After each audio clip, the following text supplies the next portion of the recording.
வணக்கம் நண்பர்களே. 2026 சட்டமன்ற தேர்தலுக்கான தேர்தல் பரப்புரைகள் தீவிரமாக நடந்துகிட்டு இருக்கு. பிரச்சாரத்தில் ஈடுபட்டு இருக்கக்கூடிய ஆளும் கட்சியினுடைய முதலமைச்சர், துணை முதலமைச்சர் இவங்க 2 பேருமே கடந்த 5 ஆண்டு கால ஆட்சியில் பண்ண சாதனைகள், 100 ஆண்டு பேசும் 5 ஆண்டு சாதனை இப்படிலாம் சொல்லியிருக்காங்க இல்லையா. அந்த சாதனைகளை சொல்லி இதெல்லாம் சாதனை பண்ணியிருக்கோம், அதுக்காக திருப்பி எங்களுக்கு ஓட்டு போடுங்க அப்படின்னு சொல்லி தேர்தல் பரப்புரையில் பிரச்சாரம் பண்ணுவாங்க அப்படின்னு பார்த்தா, முதலமைச்சர், துணை முதலமைச்சர் 2 பேருடைய பிரச்சாரங்கள்லையுமே பிரதானமாக ஈடுபட்டிருக்கிறது பிஜேபி.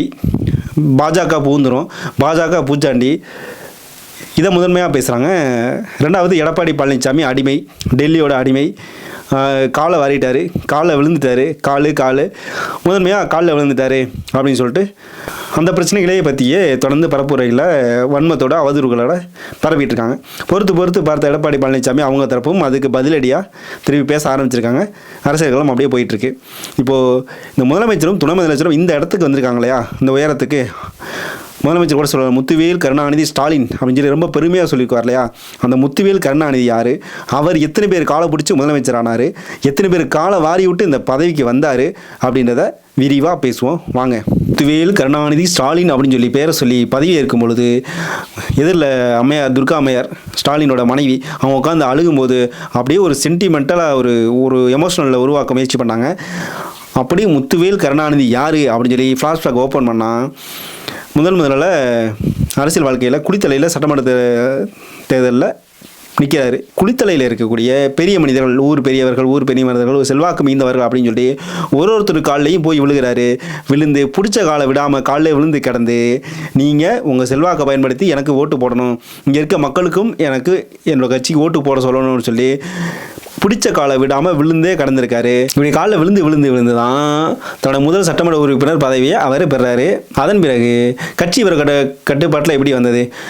அறிஞர் அண்ணாவுக்கு பிறகு 50 தலைவர்கள் அப்படின்னு சொல்லக்கூடிய அறிஞர் அண்ணா இருந்தார், நெடுஞ்செழியன் இருந்தார், ஈவிகே சம்பத் இருந்தார், நடராஜன் இருந்தார், மதியழகன் இருந்தாங்க. இவங்க தான் 50 தலைவர்கள் அப்படின்னு அழைக்கக்கூடியவர்கள்.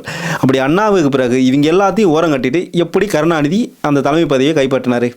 அண்ணா அவர்கள் உடல்நலக்குறைவால் சிகிச்சை பெற்று வந்திருக்கக்கூடிய அந்த இக்கட்டான சூழ்நிலையில் திமுகவினுடைய தலைவர்கள், தொண்டர்கள் அண்ணா எப்போ மீண்டு வருவார் அப்படின்னு சொல்லி ஏக்கத்திலையும் மனக்கவலையிலையும் மூழ்கி இருக்கும்போது, ஒரே ஒரு நபர் அண்ணன் எப்போ சாவான், திண்ணை எப்போ காலி ஆகும்னு காத்து கிடந்த மாதிரி அண்ணா உயிரோட உடல்நலக்குறைவால் இருக்கும் பொழுதே தான் அந்த அதிகார பதவியை கைப்பற்றுவதற்கான எல்லா வேலைகளையும் செய்ய ஆரம்பிக்கிறாரு. அன்னைக்கு கருணாநிதியோட மிக நெருங்கிய நண்பராக இருந்த எம்ஜிஆர் அப்படின்னு அழைக்கக்கூடிய எம்ஜி ராமச்சந்திரன் அவர்கள், அவங்க கருணாநிதியுடைய மிக நெருங்கிய நண்பர்கள். இந்த நட்பை பயன்படுத்தி கொண்டு திமுகவினுடைய தலைமை பொறுப்பை பிடிக்கிறதுக்கான சதி வேலைகளை கருணாநிதி ஈடுபடுறாரு. திமுகவுக்கு தலைமை பதவியை ஏற்க அண்ணாதுரை அழைத்தது நாவலர் நெடுஞ்செழியன். அந்த நெடுஞ்செழியன் அண்ணாவே சொல்லிட்டு போயிட்டாரு, அண்ணாவுக்கு பிறகு நாம தான் கட்சி தலைமையாக போகிறோம், நேராக போய் முதலமைச்சராக பதவி வைக்க போகிறதான் பாக்கின்னு சொல்லி வீட்டிலே உட்காந்துருக்காரு. அவரை தேடி போகிற கருணாநிதி, அண்ணாவுக்கு பிறகு நீங்கள் தானே, உங்களை விட்டால் வேறு யார் இருக்கா, எங்களோட ஆதரவெல்லாம் உங்களுக்கு தான் சொல்லி நாவலர் நெடுஞ்செழியனை நம்ப வச்சு அவருக்கு ஊக்க வார்த்தைகள் கொடுத்துட்டு வெளியே வரும்போதே தன்னுடைய தொடர்புகள், எம்ஜிஆரோட நட்புகள், இப்படி எல்லாத்தையும் பயன்படுத்தி தன்னுடைய ஆதரவு சட்டமன்ற உறுப்பினர்கள், எம்ஜிஆர் ஆதரவு சட்டமன்ற உறுப்பினர்கள் சொல்லி பெரும் எண்ணிக்கையான சட்டமன்ற உறுப்பினர்களை எம்ஜிஆரோட ராமாபுரம் தோட்டத்தில் வச்சு பெரும் விருந்து கொடுக்குறாங்க. அதிகப்படியான பணத்தையும் சட்டமன்ற உறுப்பினர்கள் கொடுக்குறாங்க. அதையும் மீறி இன்னைக்கு கூவத்தூரில் நடந்தது இல்லையா, கூவத்தூரில் என்னென்ன நடந்ததோ அது எல்லாத்தையும் கருணாநிதி எம்ஜிஆரோட நட்பை பயன்படுத்தி சட்டமன்ற உறுப்பினருக்கு எல்லா வசதிகளும், சினிமா தொடர்புகளை பயன்படுத்தி எல்லா வசதிகளும் ஏற்படுத்தி கொடுத்து பெரும்பான்மை சட்டமன்ற உறுப்பினர்களை தன்வசம் கொண்டு வராரு கருணாநிதி எம்ஜிஆரோட உதவியினால. அடுத்ததாக கட்சியின் தலைமை நாம தான், முதலமைச்சர் நாம தான் அப்படின்ற எண்ணத்தில் இருந்த நாவலர் நெடுஞ்செழியன் கருணாநிதியோட இந்த சதி வேலைகள்லாம் தெரிஞ்சு அவர் மனக்கசப்பில் அவர் தனியாக பொதுக்கூட்டம் ஊர்வலம் சொல்லி அவர் தன்னோட பணியில் தனியாக பண்ணிட்டு இருக்காரு. அப்போது நாவலர் நெடுஞ்செழியனும் சமாதானப்படுத்தி எம்ஜிஆரோட பெரும் உதவியினால கட்சியை தன் கட்டுப்பாட்டில் கொண்டு வந்திருக்காரு. ஒரு வழியாக எல்லாரையும் சமாதானப்படுத்தி அண்ணாவுக்கு அடுத்தபடியாக இருந்த நெடுஞ்செழியனை கருணாநிதிக்கு அடுத்தபடியாக தன்னோட அமைச்சரவையில் அமைச்சர் பொறுப்பு கொடுத்து எல்லாத்தையும் சமாதானப்படுத்தி வச்சிருக்கார் கருணாநிதி. திமுகவோட கட்சி தலைமையை கைப்பற்றுவதற்கும் தமிழ்நாடு முதலமைச்சர் அப்படின்ற அந்த பதவியை கைப்பற்றுவதற்கும் பெரும் உதவியாக இருந்தவர் எம்ஜி ராமச்சந்திரன். அப்படி பெரும் உதவியாக இருந்த ராமச்சந்திரனையே சிறிது காலங்களில் கருணாநிதி தூக்கி வெளியே போட்டார். என்ன காரணம்? எம்ஜிஆர் இருக்கக்கூடிய புகழ் வெளிச்சம், அதிகப்படியான ரசிகர்கள், தன்னோட கட்சியில் தான் தான் தலைமை, தான் தான் முதலமைச்சர். ஆனால் தன்னை காட்டிலும் மக்கள் புகழ் வெளிச்சம் அதிகமாக இருக்குது, ரசிகர்கள் அதிகமாக இருக்காங்க, செல்வாக்கு அதிகமாக இருக்குது. அப்படின்ற போது எம்ஜிஆர் அமைச்சர் பொறுப்பு வேணும் அப்படின்னு கேட்கும்போது சினிமா துறையில் இருக்க ஆட்களுக்கெல்லாம் அமைச்சர் பதவி கொடுக்க முடியாது, சினிமாவை முற்று முழுதாக விட்டுட்டு முழுமையாக அரசியலுக்கு வந்தால் அமைச்சர் பொறுப்பு தரேன் அப்படின்னு சொல்லி அங்கே ஒரு கேட்டை போகிறாரு கருணாநிதி. இங்கே ஆரம்பிக்கிற மனக்கசப்பு, கட்சியின் பொருளாளர் இருந்த எம்ஜிஆர் கணக்கு கேட்டார் அப்படின்ற காரணத்தை காட்டி எம்ஜிஆரை வெளியே தூக்கி போகிறாரு. எம்ஜிஆர் இல்லைனா அந்த முதலமைச்சர் பதவியும் கிடையாது, கட்சியோட தலைமை பொறுப்பையும் பிடிச்சிருக்க முடியாது.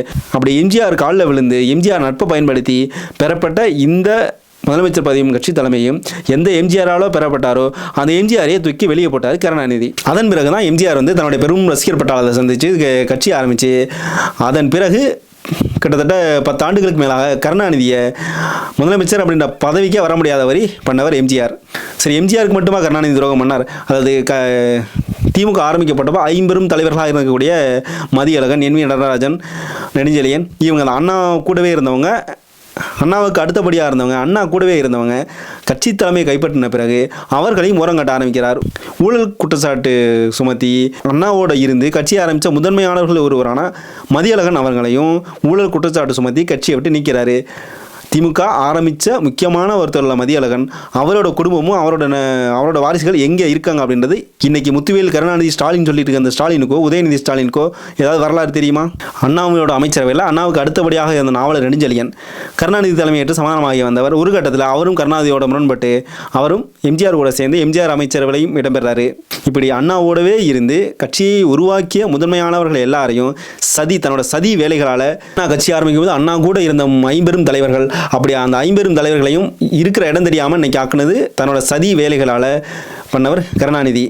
அன்றைய தினத்தில் அண்ணாவுக்கு அடுத்தபடியாக இருந்த பெரும் தலைவர்கள் எல்லாம் ஒன்று சேர்ந்து இந்த கருணாநிதி அப்படின்ற நயவஞ்சகரை, கருணாநிதி அப்படின்ற சதிகாரரை ஓரம் கட்டியிருந்தா முத்துவேல் கருணாநிதி ஸ்டாலின் சொல்லி வெட்டி வீராவு பேசிட்டு இந்த வசனங்கள்லாம் வெட்டி வசனங்களை கேட்கிற நிலைமை நமக்கு வந்திருக்காது. இப்படி சட்டமன்ற உறுப்பினர் ஆகும்போதே குளித்தலையில் இருக்கக்கூடிய பெரிய மனிதர்கள், மக்கள் எல்லாரும் காலை பிடிச்சி சட்டமன்ற உறுப்பினர் ஆகி எம்ஜிஆரோட காலை பிடிச்சி எம்ஜிஆரோட உதவியினால் கட்சி தலைமையும் முதலமைச்சர் பதவியும் கைப்பற்றிட்டு பின்னர் எம்ஜிஆரையும் அண்ணாவோட இருந்து கட்சியை உருவாக்கின எல்லா தலைவர்களையும் காலவாரி விட்டு தான் கருணாநிதி இந்த இடத்துக்கு வந்திருக்காரு. இந்த கட்சியில் அவரும் ஒரு தலைவராக இருந்தார். அதாவது முதன்மையான தலைவர்களை ஒரு 27 பேரை பட்டியலிடும் போது 27வது இடத்துல இருந்த கருணாநிதி தன்னோட சதி செயல்களால் கூட இருந்த எல்லாத்து காலையும் வாரி பிடிச்சி கட்சியை கைப்பற்றினார். அப்படி கைப்பற்றின கட்சியில் தான் தன்னோட பிள்ளைய எந்த சேதாரமும் இல்லாமல் கருணாநிதியோட மகன் அப்படின்ற ஒரே அடையாளத்தினால கொண்டு வந்து இந்த இடத்துல நிறுத்தி கட்சியோட தலைமையை கொடுத்து முதலமைச்சராக நிற்கிறாங்க. கருணாநிதியோட வரலாறை தோண்ட எடுத்தோன்னா காலில் விழுகிறதும் காலில் வாடுறதும் கருணாநிதியோட முழுநீர அரசியல் வரலாறு, அசிங்கம் பிடித்த அரசியல் வரலாறு தான் இருக்குது. கால்களை தேடிய பயணத்தில் கருணாநிதிக்கு இதுக்கு முன்னாடி அரசியல் வாழ்க்கைக்கு முன்னாடி ஒரு கதை இருக்குது. ரொம்ப கேவலங்கட்ட கதை. நடு இரவில் கால்களை தேடி ஒரு நாள் போகிறாரு. கால்களை தேடி போன கருணாநிதி தன்னோட இச்சைகள் எல்லாத்தையும் தீர்த்துக்கிட்டு எனக்கு திருப்தி இல்லைன்னு சொல்லி கொடுத்த காசை ஒரு விபச்சாரிகிட்ட திரும்பி வாங்கிட்டு வர்றாருன்னா எவ்வளோ பெரிய அசிங்கம் முடித்த அயோக்கியன் இந்த கருணாநிதி அப்படின்றத தெரிஞ்சுக்க வேண்டியதுதான். இவங்க ரொம்ப பெருமையோட முத்துவேல் கருணாநிதி ஸ்டாலின் சொல்கிற அளவுக்கு அவ்வளோ பெருமை மிகு மனிதரோ அவ்வளோ பெரிய தியாகியோ இல்லை. கருணாநிதி தலைமையை பிடித்ததும் அவர் அரசியல் வர முழுக்க காலில் விழுந்ததும் காலில் வாரதும் இனத்துக்கு துரோகம் செய்வதும் தான் கருணாநிதியோட முழுநீள அரசியல் வாழ்க்கை வரலாறு. முதலமைச்சர் பதவியை பிடிச்சி முதுகுலமோட இருந்தார்னா அதுவும் இல்லை. இந்திரா காந்தி அம்மையார் பிரதமராக இருக்கும்போது எமர்ஜென்சியில் அடி வாங்கி ஊழலில் மிதி வாங்கி இந்திரா காந்தி அம்மையார் காலில் விழுந்து தப்பிச்சவர் தான் கருணாநிதி. காலில் விழுந்து தன்னோட குடும்பத்தை காப்பாற்றினவர் தான் கருணாநிதி. தமிழர்களோட ஒட்டுமொத்த இன அழிவு போருக்கும் இனப்படுகொலைக்கும் காரணமான காங்கிரஸ், அந்த காங்கிரஸோட கூட இருந்து துரோகம் பண்ணவர் தான் கருணாநிதி. இனப்படுகொலை நிகழ்ந்த அந்த சூழலில் தமிழ்நாடே கொதிப்புல தமிழ்நாடே போராட்டத்தில் இருக்கும்போது போராட்டத்தை கொச்சைப்படுத்திட்டு மத்தியில் இருந்த காங்கிரஸ் அரசாங்கோட கூட்டணியில் இருந்துக்கிட்டு அமைச்சரவையில் பங்கு வைத்துக்கிட்டு 2Gல பெரும் ஊழல் பண்ணி சோனியா காந்தி காலிலே விழுந்து தன்னை காப்பாற்றிட்டவர் தான் கருணாநிதி. கருணாநிதி விழாத கால் இல்லை. எப்போ யாரு காலையும் விழுவார், யாரு காலையும் வளருவார். அந்த கருணாநிதி வழி வந்த முத்துவேல் கருணாநிதி ஸ்டாலினோ உதயநிதி ஸ்டாலினோ காலில் விழுகிறத பற்றியோ இனத்தினுடைய உரிமைகளை பற்றி பேசுகிறதுக்கோ இவர்களுக்கு எந்த தகுதியும் இல்லை. ஏன்னா பெரும் ஊழல் பண்ணி தமிழ்நாட்டை வித்துத்தனதாக இருக்கட்டும், தமிழர்களின் உரிமையை அடகு வைத்ததாக இருக்கட்டும், தன்னோட குடும்பத்துக்கு காப்பாற்றுறதுக்காக யாரு கல்ல வேளான விழுகிறதாக இருக்கட்டும், இது எதிலுமே சளைத்தவர் இல்லை கருணாநிதி. இப்படி காலை பற்றியும் காலில் விழுறதை பற்றி பேச துளியும் தகுதியற்றவர்கள் முத்துவேல் கருணாநிதி ஸ்டாலினும். இரவில் அவர் கால்களை தேடி போனார் தாத்தன். இவர் இன்ஸ்டாகிராமில் நடு இரவில் கால்களை தேடி தெரியாரு பேரன் உதயநிதி. கால்களை பற்றி பேசுறதுக்கும் காலில் விழுகிறத பற்றி பேசுறதுக்கும் காலை வாடுறதை பற்றி பேசுறதுக்கும் தன்மானம் சுயமரியாதை இதை பேசுறதுக்கு துளியும் அருகதையற்ற குடும்பம்னா அது கருணாநிதியோட குடும்பம் தான். வெறும் வாய்ச்சொல் வீரர்களாக மட்டுமே இருந்துக்கிட்டு தமிழ்நாட்டின் உரிமைகளை அடகு வச்சு தமிழ்நாட்டின் வளங்களை விற்று தின்னு தமிழ்நாட்டு அரசியலில் பெரும் பதவியில் இருந்துட்டு லட்சம் கோடி ஊழல் பண்ணி வாழ்கிற இந்த கருணாநிதி குடும்பத்தை, இந்த முத்துவேல் கருணாநிதி ஸ்டாலின் சொல்லிக்கிட்டு இருக்க இந்த ஸ்டாலினையும் தமிழ் திரையுலகம் தமிழ் கலை உலகத்தையே தின்று செறித்து தன் ஊழல் பணத்தை வெள்ளையாய் பணம் ஆக்கிக்கிட்டு இருக்க இந்த உதயநிதி ஸ்டாலினையும் தமிழ்நாட்டு அரசியலேருந்து அப்புறப்படுத்தாமல் தமிழ்நாட்டுக்கு விடியல் இல்லை. ஏப்ரல் 23 யோசித்து ஓட்டு போடுங்க. நன்றி மக்களே.